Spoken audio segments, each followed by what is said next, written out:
Hello there, and welcome to this episode of Mindset Mentoring for Athletes, Families, and Entrepreneurs. I'm your host, Coach Chuck. Today's guest brings both professional expertise and personal experience to one of the most urgent yet rarely discussed topics in family mental health: how to protect our children from the emotional damage of narcissistic abuse before it begins. Katherine Miura is a licensed marriage and family therapist and a survivor of narcissistic abuse who has turned her pain into purpose. Through her work, she's helping parents understand how emotional manipulation takes root and how awareness, education, and intentional parenting can break the cycle before it starts. If you're a parent, teacher, coach who wants to raise emotionally resilient, self aware kids, who can form healthy relationships and protect their own mental well being, this conversation is one you will definitely want to hear. So stay tuned for that. It doesn't yell, it doesn't bleed, but it's killing us slowly, quietly.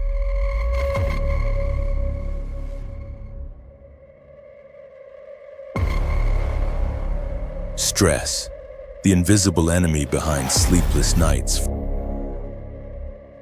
fractured relationships, fading focus, and dreams left in the dust. It's not just adults. It's our kids, our players, our students. We think it's the stress itself that's the enemy. But the real danger, how we've been conditioned to react to it. What if our normal reaction to stress doesn't have to be normal? What if the most powerful weapon against stress is already inside you?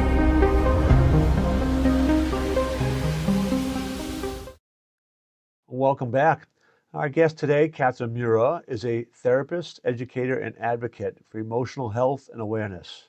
Her journey from surviving narcissistic abuse in childhood and marriage to becoming a therapist gives her a rare, compassionate perspective that resonates with parents and professionals alike. With over 16 years of clinical experience working with children, adolescents, and families, Katherine combines her lived experience with professional expertise to empower parents to recognize, prevent, and break cycles of emotional manipulation before they take root. Through her workshops and speaking engagements, she teaches families how to nurture emotional intelligence, build self worth, and model healthy relationship dynamics at home, creating the foundation for a new generation of emotionally aware, confident, and resilient young people. It's a pleasure to welcome Katherine Miura to the show. Welcome, Thanks, Chuck. Katherine.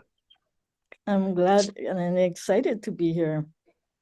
Well, it's an honor to have you, and this really is a topic that I don't think gets its due diligence. So we have an opportunity today to both talk about your professional expertise and your own personal experiences, which are a really powerful combination. Why don't you begin by just kind of telling us a little bit about your background, where you're from and how those experiences has shaped your work today. Sure.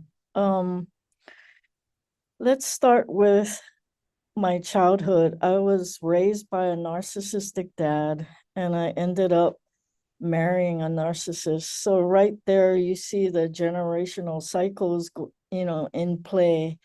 And I witnessed firsthand the destructive nature of narcissistic abuse.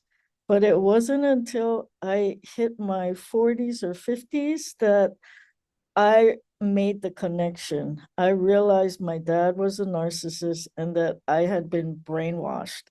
And it was such a revelation. It's part of the awareness informs education, informs change, because that changed my life. And I could finally see why I had struggled with so many different things. And so I did a couple things. I went to grad school. I read up on psychology. I learned about relationships, and I also reached out to victims on Quora. I wrote a book about my experience, my journey of healing, and I was so intent on helping people escape narcissistic abuse. And I've been working a lot with victims. I've even written a course on how to escape it quicker. But I wanted to be able to do more. And I thought if only I could turn the clock back, maybe I could actually prevent this from happening, because I wouldn't wish it on my worst enemy. It is so bad. It is so painful. So that's why I'm really here. I would like to teach parents and kids how to avoid getting tangled in relationships with the narcissist. Well, Um, thank you. yeah. Um, I don't know, some people may familiar oftentimes with the term narcissist, but I don't know that Mm-hmm. a lot of people really have an understanding of the narcissist personality disorder, and then what that narcissistic abuse would really look like. Could you kind of share a little bit about that, what it all kind of is, Of and course. how it impacts people? I like the definition abuse. I mean, narcissistic abuse is abuse by deception. Deception is the key word because it's the means by which they're able to do what they do.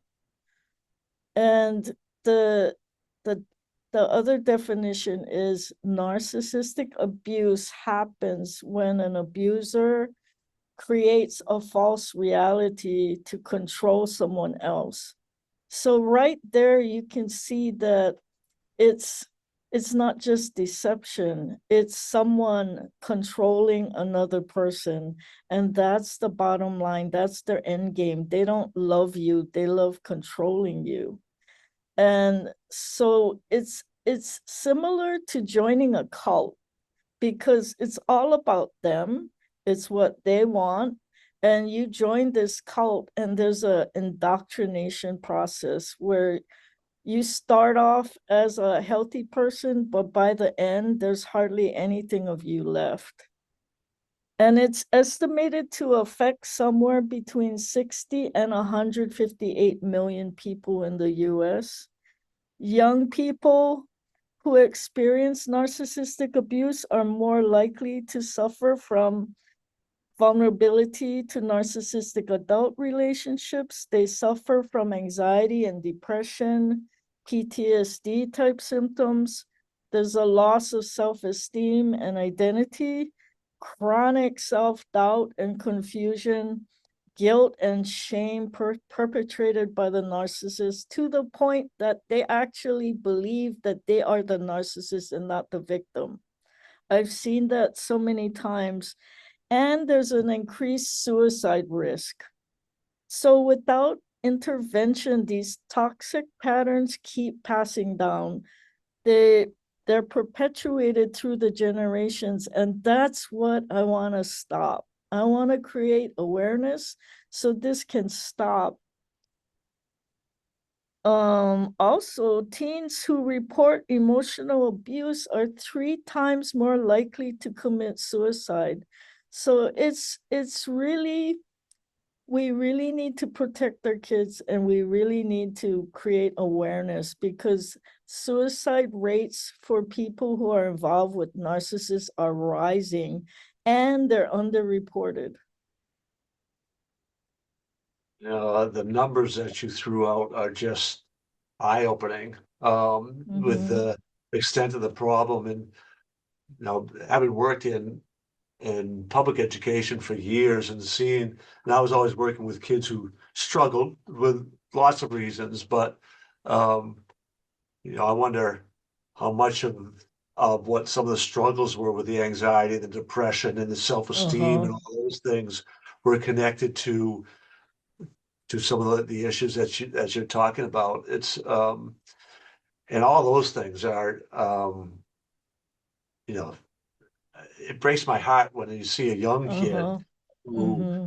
who has no self-confidence, a lot of self-doubt, real um, poor self-image, and it's I've advocated for a long time is trying to figure out how to help those people begin to reshape things. So wanted to, I talk a lot about mindset and the things that go into that. Why don't you kind of talk to us a little bit about, you talk about education and then trying to get the help and all. Can you talk to us a little bit about what that looks like? So I imagine you're trying to, one, help people be aware of what it looks like, what a narcissist behavior looks like, but then how, I'm assuming that you're working a lot with when you're working with families and young people is how to heal themselves, um, more than trying to change the other person or change the narcissist. Am I accurate with that? Yeah, because when it comes to narcissists changing, I think it's like less than 1%. Yeah. So that tells you that they were never intentional about changing. It was just a way to keep the victim hooked. So But so what does that kind of look like, when you're dealing with both the parent, right? Who is obviously got concerns because they're going through it as well, and you're working with the children. So can you talk to us a little bit about like what are some of the things that people need to try to do and recognize to know that, oh yeah, this is a problem. sure. What I see in my office is broken people. They're unsure of what actually happened, so they're confused. They often blame themselves because of the brainwashing. The narcissist really cares about not playing an abuser role. They are obsessed about their image. So what they do is they brainwash the victims to believe that they are the abuser instead of them. Um, they're really a fraction of who they once were. They find it difficult to trust and start new relationships. And the thing that really breaks my heart is the loss of years of potential. I've heard I've heard clients talk about, I wasted 26 years, or I wasted so much of my life trying to help this person. And the long-term psychological damage is so intense. It's a psychological assault on a person's individuality. And so it's it's breaking down a person so that they are more controllable. That's what the narcissist is working on, chipping away at the self-esteem, getting you to not trust your self-perception. And you can see how this can easily get crazy because you can't trust what you're seeing, what you're thinking and feeling, and you're forced to lean on the narcissist. And that's how he gains more and more and more control. So the if only moment for parents are when they're thinking, I wish I'd known this before. I wish I had done something when my child was younger. And this is what I want to get across. Yeah. I you know I as I think up through this, I know some of the data stuff. Just because you're a narcissist doesn't mean that you'll be abusive. But if if somebody's stuck in this, right, they're beginning to recognize what they're going through. Obviously, they've got to take care of themselves, but they have their kids to think about, and therapy is obviously one approach, right, where they need to kind of begin to come to terms with what's going on. I, I, I don't want to like. It seems like, and I'm a strong believer in trying to keep marriages together, but man, there are times where it's like, no, we gotta.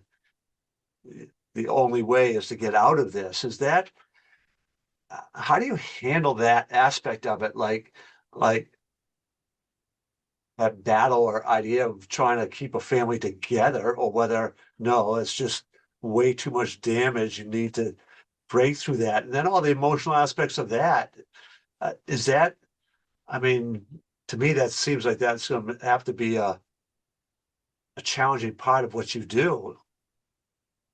So, I've had clients that stay for the kids, and they won't leave the kids because that's that's who they're worried about.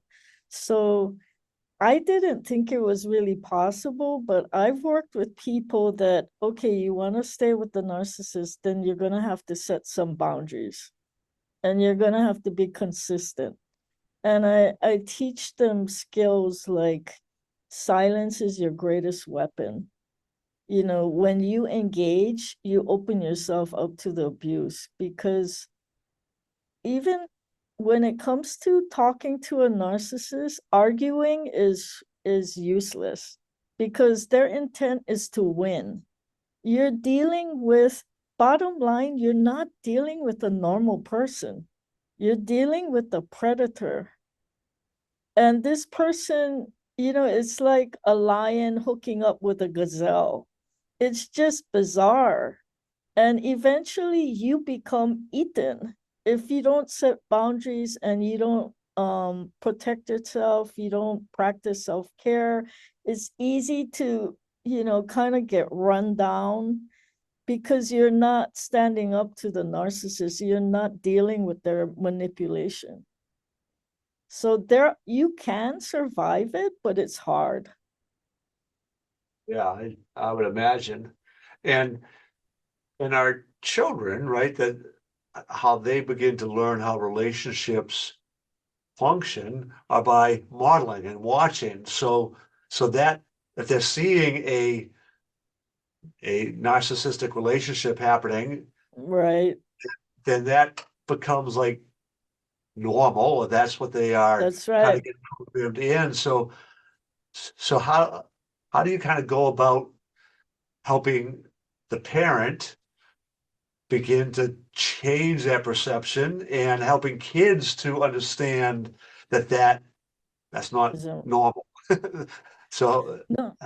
Oh, awareness is the first thing usually when you're working with a victim, because they're so confused and they're not seeing clearly. So I it takes a while to kind of help them see, help them understand what's going on and how they're being abused, how they're being manipulated. And this is part of what I use to teach parents and kids to protect themselves is you have to be able to pick up on the manipulation, pick up on the traits, the narcissistic traits. So you're it's like you become emotionally intelligent. You have to talk about your feelings, understand what when your gut is saying no, that something's wrong with what that person said. It's learning and processing your thoughts and feelings so that you can pick up things that don't seem right or seem coercive, or is this really healthy? If this person says, I want to borrow your phone and I'll give it back when I'm done, can you think of another way to set boundaries but work with that friend? So it's kind of like learning to negotiate relationships in a healthier way by setting boundaries, by listening to your gut, by understanding your feelings. And so when you feel uncomfortable, when you need to say something, or at least talk to your parent about it because you're confused. They say one thing, but they do something else. I don't get it. And that's part of what manipulation does. you open the whole answer with about awareness and some of the work I do, the coaching work I do, that's where I began, right? Is we're trying to help people, empower them to become aware of the unconscious Exactly. beliefs, Mm-hmm. the emotions that they're even holding on to, the Yep. things that are kind of beyond their conscious awareness, bring it to their conscious awareness, because That's right. you you can't do anything about it if you don't even know it's really there, right? So Yep. I, I appreciate you kind of bringing that up, because that's that education piece, right? Where Mm-hmm. we need to let them know and teach them what's going on, and an understanding of even what's going on inside their own minds. So that, yeah, that awareness is so important and powerful. Do you find in your experience that with the kids that it's it's hard to get them um to under you're trying to teach them sometimes that this behavior that's coming from, a parent that is somebody that they, obviously supposed to love them and respect them and all these other things, how to help them understand that that person has their own challenges, and then try to get them to kind of open up and all. Mm-hmm. Is that, how do you go about doing that? You know, kids seem to have this inner compass. Like they know that's not right. My parents act one way in public and another way in private. And I've seen my classmates and their parents don't act like this. So they kind of know something's off. And when you have when you have narcissistic parents and you observe their behavior, a lot of times they act more like children than adults. And you kind of learn through the process, like I did, that I think gaining awareness of the behaviors, what's manipulation, what's not, it it takes time because your critical thinking needs to kind of come into play so that you can say, is this selfish behavior, or is this, trying an honest effort at communication? It's even as adults, I think we have to figure things out like that. Or maybe we're in a workplace and your boss is terrorizing the entire company. So what is going on with that? Is this a power play? Is he getting something out of it? So we all deal with narcissistic behavior on some level at some point in our lives. It's just being aware and having the skills and the self-awareness, the emotional intelligence that's required to process it and to figure out how to handle it. Because in our society nowadays, kids are being taught to shut down, don't say anything. And that's a bad thing because that prevents you from using your emotional intelligence to figure out what's manipulation and what's not. You need to talk about your feelings. It's very important. And when I look at what I experienced as a child and what I missed and how that affected me as an adult, a lot of these pieces were not there. I wasn't allowed to set boundaries. I wasn't allowed to ask questions. Um, and there were a lot of threats, a lot of gaslighting, a lot of manipulation, to the point that I thought that was normal. And that's how a lot of my clients come to me. They haven't had a template for healthy. They've only seen unhealthy. And that's why they get into these problematic relationships.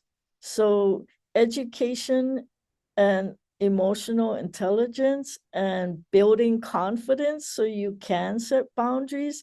These are the critical things that parents and kids need to be able to operate in this world, which is becoming so largely narcissistic. You had mentioned, helping develop the skills, right? Awareness, then the skills. And, you know, some of the things like I try to do, and this is, for general, right? What I'm usually work with teens and all is to be able to handle storms of life. Things Right. you're gonna meet people who are just jerks. You're gonna meet Mm-hmm. people who are difficult.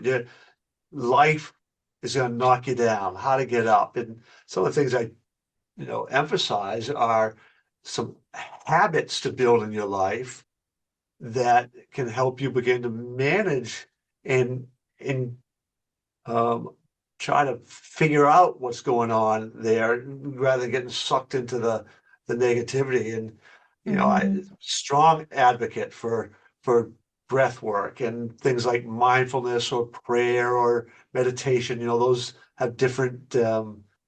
Well, you well know those are a little bit different, but they all kind of fall in that same kind of spiritual kind of realm. Journaling is one, exercise, use of adages and affirmations and all these kinds of things to just constantly try to basically fill your cup with good stuff, let go Mm-hmm. of let go of the negative, and hold on to some foundational beliefs that, in this case, a narcissist would be trying to strip away from you, right? That Mm-hmm. that you do have self-worth, that you Yeah. are a a human being with value in and of yourself, which a narcissist would try to take that away from you. So are there things that you also recommend that become habitual, become ritual, part of people's lives to try to, you know, deal with these situations? I think you just mentioned the big key because narcissists prey on people who look for external validation because then they can use that to control them. So this kind of shows you why kids need to have that self-confidence, the so that they're not looking for outside validation and they can check inside themselves and say, you know what, that's not right. I don't I don't believe what they said. Even if no one else believes me, I'm going to stand up for myself. So it protects you from the toxic cycles of, narcissistic abuse when you have a good sense of who you are and you have that confidence. It I I think like one good example is, kids that have to deal with bullying all the time, right? So maybe someone says, "Man, your ears are so huge," and it hurts. But you can also fight back. You can say, "What is that to you? Yeah, my ears are big. So what? What else have you got?" And you can protect yourself and stand up for yourself, and they'll back off because they know you can say no. Yeah, yeah, that's something I've often tried to teach my own kids, but also students I've worked with, is one of the most powerful words there is no. That very Mm-hmm. simple no, no. And it's sometimes surprisingly hard for some people to say no. Um, they're oftentimes they're thinking about all the, you know, how somebody will think of them, about they might, especially kids, they might not belong to this group anymore if they say no to somebody, or lots there's can almost become habitual where they always have to say yes. So yeah, simple. It can be so simple, but so difficult at times. And Like, saying no, that's why narcissists hate the word no. They want to be in control, so they hate it when you say no, and they'll try and make you feel guilty, like you betrayed them when you said no. They hate it that much because it's a way for you to protect yourself and stand up for yourself, and they want you to be broken. They, so do you have, because you also mentioned in a previous answer, you kind of mentioned potentially you have to deal with it in the workplace as well. So outside of even the family dynamic, sometimes we have to deal mhm, with a narcissist boss or something like that. yep. Are there some practical steps that you like when you start talking about awareness? All right, that's understanding what it is and how we observe it or see it, what some of the signs are that we are seeing it. What about some of the educational aspects on what we can do about it? Like, and again, not necessarily trying to change that person, but how we take care of ourselves. And sometimes maybe it means leaving the job or leaving a relationship. Mhm, mhm. Sometimes it may mean something else. Are there certain key things other than some of the things that I mentioned earlier that you would encourage people to do in order to manage themselves in these sort of relationships? I've had a lot of people in stressful jobs where they didn't want to be, or there was a lot of toxicity going on, and I would I would suggest, like, you got to take care of yourself. You got to be eating right, sleeping right, because this is long-term stress and it can be toxic. It can lead to illness and, more mental health issues. So it's super important to get enough sleep, to exercise, to find ways of releasing the stress. And as far as dealing with the people in the job, sometimes there's not much you can do, but you can, stand up for yourself when you have the ability to. Some people, they call the labor board, they take action, they make a complaint, they go up the ladder and follow protocol. But I'm more concerned about the long-term stress, because a lot of times I've read, in Forbes, that companies tend to keep the narcissist for whatever reason. It's really hard to deal with them, or maybe they don't want to deal with the legality of dealing with them. But it's a problem in America that, companies aren't willing to deal with the narcissist in their midst. So a lot of it has to do with self-care and, leaving when you can. But it's a really tough situation in the workplace, because narcissism hasn't just infiltrated our, the school system. It's also infiltrated the government, the economy, the companies, and we're all dealing with it, more or less. Yeah, it's one reason why I think this is such an important conversation. So, the old saying is like it takes a village. So for Yeah. all of us who've been involved in education or coaching and athletic coaching, any of these things, what can we do? We have kids under our care. What's the biggest thing? There's some awareness, I know. So Mm-hmm. um, Well, probably educating ourselves what it is. Tell us, yeah, go ahead. one thing is to start. learning about narcissistic traits. You know that you have to meet the diagnostic criteria to be diagnosed with NPD, but a lot of people have traits. So even you, even I, we have some narcissistic traits, but it's good to be aware of what they are. Like with a narcissist, it's grandiosity, they're self-consumed, they can't handle criticism, they they don't like when you expose who they are, because they are obsessed about their image. um they're super controlling, and they don't ask like, Chuck, could you do this for me? They just figure out how to manipulate you to get what they want. So learning about these kinds of traits helps you pick up on it when you see it.